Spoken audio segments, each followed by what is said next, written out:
नमस्कार, आप देख रहे हैं AMG न्यूज। आपके साथ मैं नीला। शहर और आसपास की खबरों को लेकर हम हाजिर हैं। शुरू करेंगे प्रमुख खबरों से। भाजपा प्रदेश अध्यक्ष ने कोल्हान प्रवास के आखिरी दिन जमशेदपुर में की अहम बैठक। कहा, राज्य की सरकार हर मोर्चे पर है विफल, जनता को दिग्भ्रमित करने का कर रही है काम। 8 दिसंबर को किसानों द्वारा बुलाए गए बंदी का कांग्रेस समेत राजनीतिक दलों ने किया है समर्थन। जिला कांग्रेस कार्यालय में संपन्न हुई बैठक। शहर में शांतिपूर्ण बंदी को लेकर प्रशासन है मुस्तैद। अतिरिक्त बलों के साथ साथ दंडाधिकारियों की हुई है प्रतिनियुक्ति।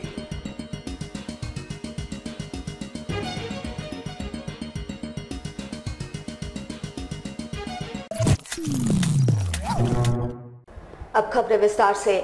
भारतीय जनता पार्टी के प्रदेश अध्यक्ष दीपक प्रकाश के कोल्हान प्रवास का सोमवार को समापन हो गया। आपको बता दें कि श्री प्रकाश शुक्रवार से ही कोल्हान प्रवास पर थे।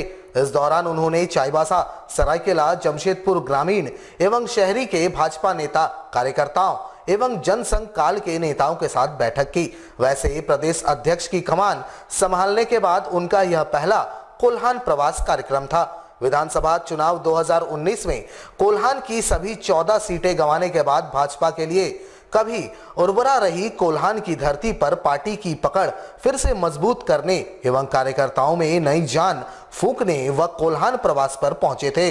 वहीं मीडिया से बात करते हुए दीपक प्रकाश ने पार्टी को कोल्हान में फिर से नई ऊर्जा के साथ खड़े होने की बातें कही। उन्होंने कहा कि कुछ कमियां रह गई थी जिसे दूर कर लिया गया है। पार्टी फिर से कोल्हान के सभी सीटों पर अपनी पकड़ मजबूत बनाने में सफल होगी। वहीं पार्टी में गुटबाजी से उन्होंने साफ इनकार कर दिया। सरयू राय फैक्टर के सवाल पर भी उन्होंने कुछ बोलने से मना कर दिया। इस दौरान उन्होंने राज्य सरकार को आड़े हाथों लेते हुए हर मोर्चे पर विफल बताया। पीपीई किट घोटाले उजागर होने से लेकर बालू और आयरन का खेल में राज्य सरकार को संलिप्त बताते हुए सड़कों से सदन तक विरोध जताए जाने की बातें उन्होंने कही। उन्होंने कहा कि 1 साल के कार्यकाल में वर्तमान में 1300 आदिवासी महिलाओं के साथ दुष्कर्म की घटना हुई है और सरकार चुप बैठी है। उन्होंने राज्य सरकार पर आरोप लगाते हुए कहा कि प्रवासी मजदूरों को एयरलिफ्ट कर लाने का ढिंढोरा पीटने वाली सरकार प्रवासी मजदूरों को पुनः पलायन से रोक पाने में असफल रही। केंद्र सरकार की ओर से जारी बजट भी वर्तमान सरकार खर्च कर पाने में असफल है। वहीं कृषि बिल 2020 को लेकर उन्होंने बताया कि यह बिल किसानों की आय दुगनी करने का मददगार साबित होगा।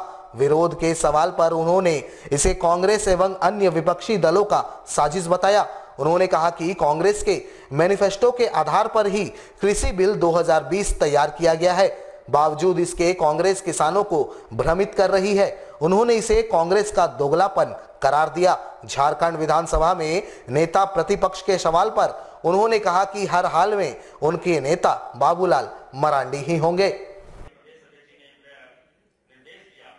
कि एकजुट होकर के, एक मुश्त होकर के संघर्ष करेंगे और संघर्ष के बाद हम पुनः अपनी पताका को, कमल फूल को खिलाने का कोल्हान में काम करेंगे। कि जो वर्तमान राज्य की सरकार है, महागठबंधन की सरकार, इस सरकार ने चुनाव के पहले मुंगेरी लाल के हसीन सपने दिखा करके जनता को दिग्भ्रमित करते हुए सत्ता पर आसीन हुई है।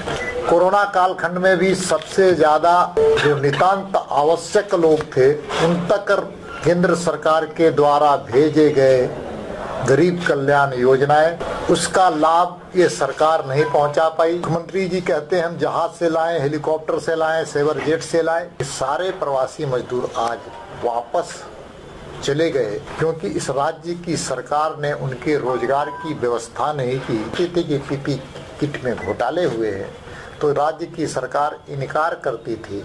लेकिन आप सबको ही जानते हैं, आपके बगल का जिला पश्चिमी सिंहभूम में एक मामले आए हैं जिसमें पीपी किट में घोटाले के जांच करने की सरकार ने आदेश दिए। इसलिए जब हम कहते थे तो कुछ सच्चाई के नजदीक जाकर के उन चीजों की, उन तत्वों की जानकारी के आधार पर हम आज भी कह सकते हैं कि बालू की तस्करी पूरे प्रदेश में योजनाबद्ध ढंग से सरकार के संरक्षण में अवैध बैल बालू की तस्करी हो रही है। जिम्मेवार कौन है? आदिवासी महिलाओं के साथ, अन्य महिलाओं के साथ 1300 महिलाओं के साथ आज दुष्कर्म हुए और दुष्कर्म के बाद उनके विधायक और मंत्री और मुख्यमंत्री जी का जो बयान आया है वो बहुत ही शर्मनाक आया है। कहते हैं कि कोरोना के कालखंड के कारण इस प्रकार की बलात्कार की घटना घटी। में दालबुमगढ़ में जो एयरपोर्ट का निर्माण पिछली सरकार करना चाहती थी, ये 100 करोड़ रुपए उसके लिए प्रावधान अग्रिम दे दिया गया था, उसका भी लाभ ये राज्य की सरकार नहीं उठा पा रही है। और आयरन ओर के मामले में मैं सीधा राज्य सरकार पर आरोप लगाता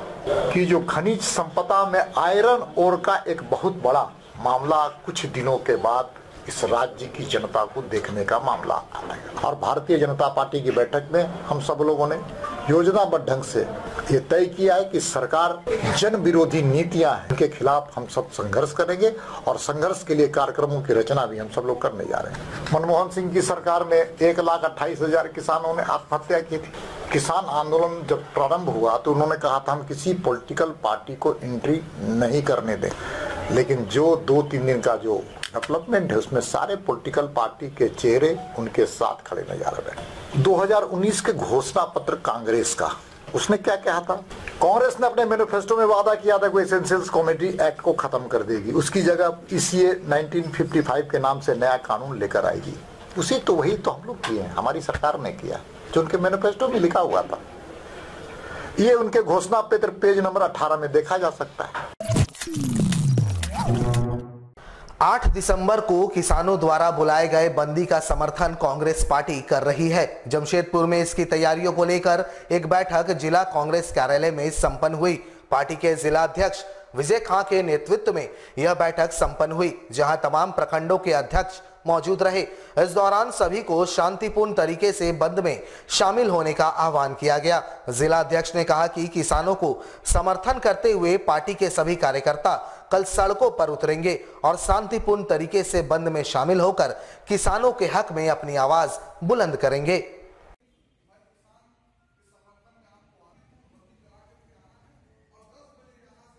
प्रदेश अध्यक्ष डॉक्टर रामेश्वर राव जी के दिशा निर्देश पर, माननीय मंत्री बन्ना गुप्ता जी के दिशा निर्देश पर हम लोगों ने आज राष्ट्रीय नेतृत्व के द्वारा जो किसानों को बंदी की जो घोषणा की गई है किसानों के द्वारा, और कांग्रेस पार्टी उसमें समर्थन कर रही है। सभी प्रखंड के साथियों को बुला करके ये दिशा निर्देश दे दिया गया है कि शांतिपूर्ण तरीके से हाथ जोड़कर किसानों को समर्थन करने के लिए किसानों के 8 तारीख का जो भारत बंद है उसको समर्थन करते हुए सारे कांग्रेस जन कल सड़क पर झंडा के साथ में, बैनर पोस्टर के साथ में उतरेंगे और बंद को जो किसानों के द्वारा भारत बंद का आह्वान किया गया है उसको समर्थन करते हुए, उसकी सपोर्ट करते हुए हम लोग बंद को कल सफल बनाएंगे शांतिपूर्ण तरीके से। 8 दिसंबर को देश भर में किसान आंदोलन के समर्थन में बुलाए गए 12 राजनीतिक दलों ने भी अपना समर्थन दिया है। बंदी के दौरान जमशेदपुर शहर में विधि व्यवस्था को दुरुस्त रखने हेतु जिला प्रशासन ने भी व्यापक तैयारियां कर रखी है। इस विषय में जिले के एडीएम ने बताया कि बंदी के मद्देनजर सभी थाना क्षेत्रों में दंडाधिकारी प्रतिनियुक्त किए गए हैं। खासकर शहरी इलाकों के वैसे थाने जहां बंदी का असर ज्यादा देखने की उम्मीद है, वहां अतिरिक्त पुलिस बल की तैनाती की गई है। साथ ही हाईवे पर गश्ती दल लगातार गश्ती पर रहेगी। अगर कहीं भी जाम की समस्या उत्पन्न होती है तो गश्ती दल उसे खाली करवाएगी। उन्होंने कहा कि बंदी के कारण आम नागरिकों को किसी भी प्रकार की असुविधा ना हो, इसके लिए प्रशासन तैयार है और बंदी को शांतिपूर्ण तरीके से ही संपन्न करवाया जाएगा।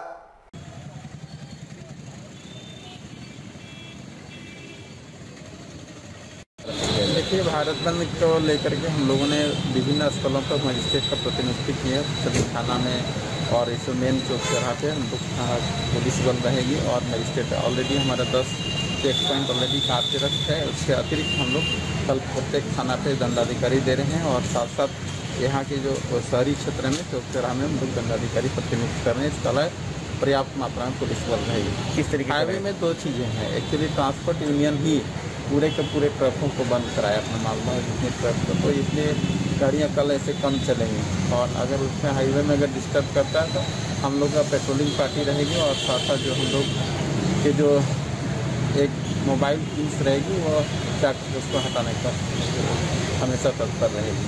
और हम लोग जाम लगने उस तरह से नहीं देंगे, कोशिश करेंगे हम लोग के लोगों को समझा बुझा करके काउंसलिंग करके लोगों को बात मना करके हम ये सब काम करेंगे। सीताराम डेरा थाना अंतर्गत भालूवासा चौक के पास लगाए गए विकास योजना से संबंधित शिलापट को रविवार रात कुछ असामाजिक तत्वों ने तोड़ दिया। रविवार को ही दिन के समय जमशेदपुर पूर्वी के विधायक सरयू राय के द्वारा इसका शिलान्यास किया गया था। शिलापट को ध्वस्त किए जाने की सूचना के बाद कार्यकर्ताओं में आक्रोश देखा गया। सुबह सुबह कार्यकर्ता मौके पर एकजुट हो गए और आपत्ति जताई। मालूम हो कि भालूवासा चौक के पास जेएनएसी द्वारा पेवर्स ब्लॉक लगाया गया है और पाथवे बनाया गया है। विधायक निधि से क्रियान्वित योजना के अंतर्गत किए गए इस कार्य का उद्घाटन सह शिलान्यास कल ही क्षेत्र के विधायक सरयू राय द्वारा विधिवत रूप से किया गया था, परंतु रात में असामाजिक तत्वों ने इसके शिलापट को क्षतिग्रस्त कर दिया। सरयू राय के समर्थकों ने बताया कि स्थानीय कुछ दबंगों द्वारा इस शिलापट को तोड़ा गया है, जो बर्दाश्त नहीं किया जाएगा।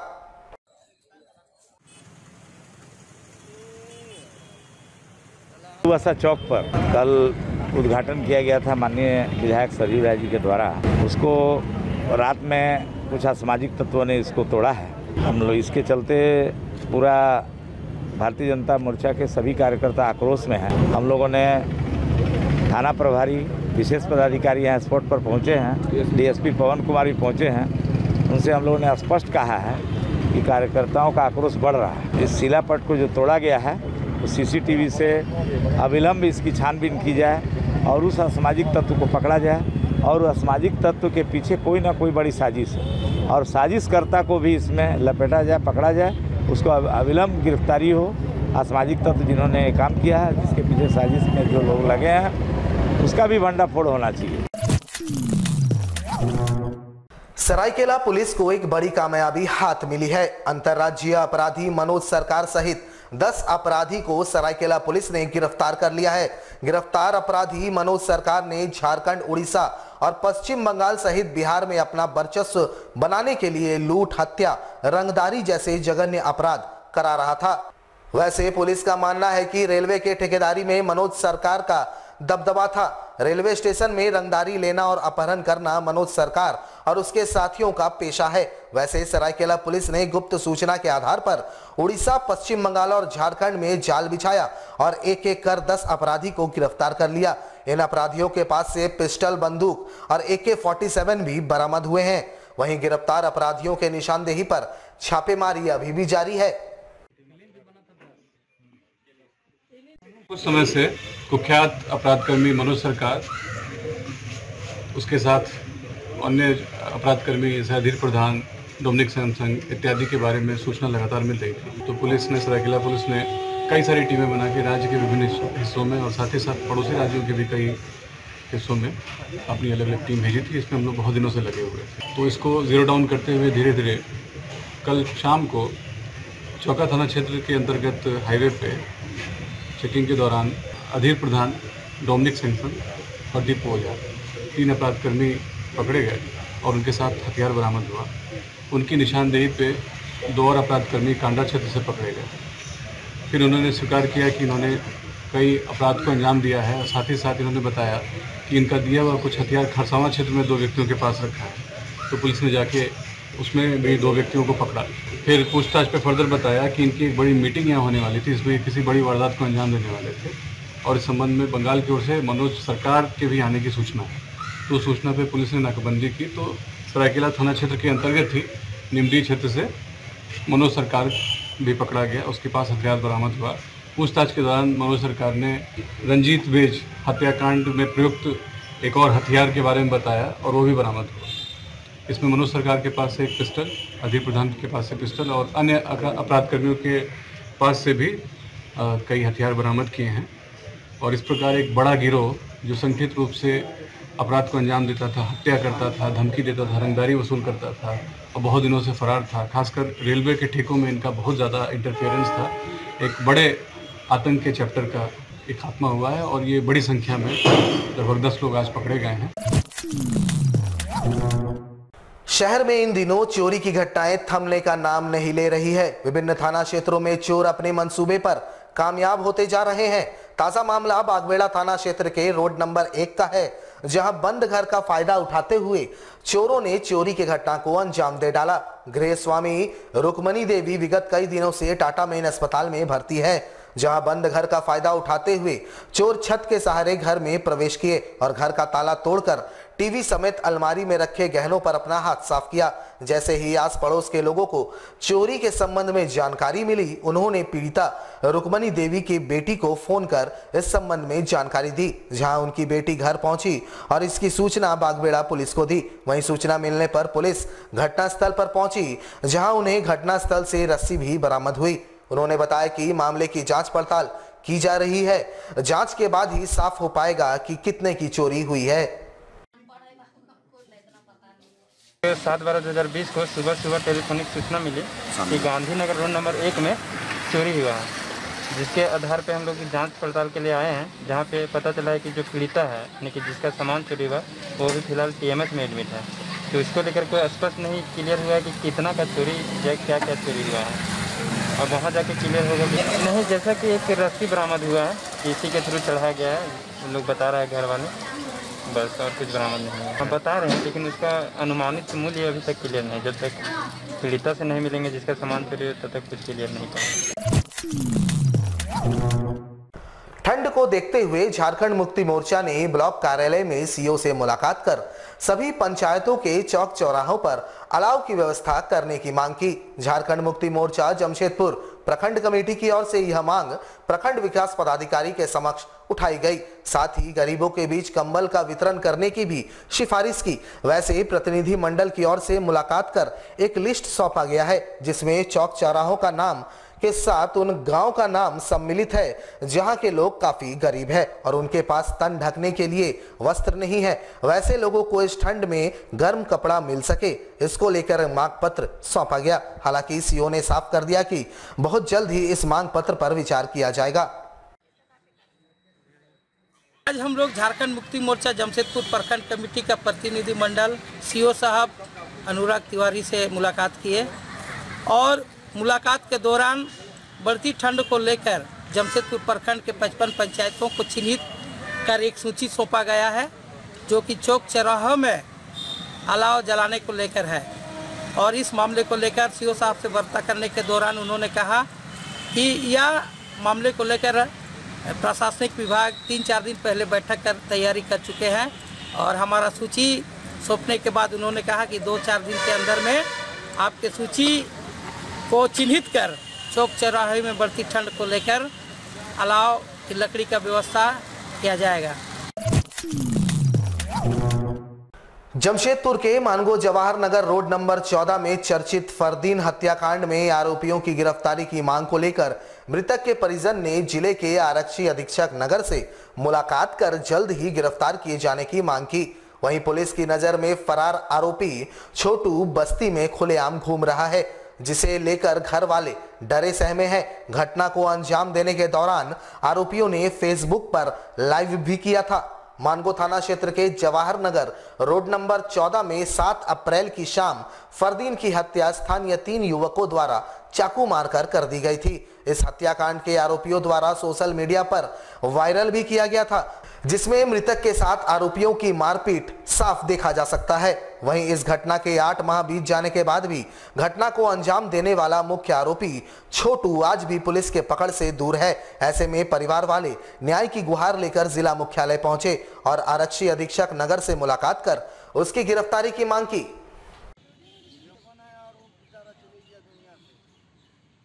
तो निकला तो सिर्फ अपना काम के लिए असल के नमाज के बाद।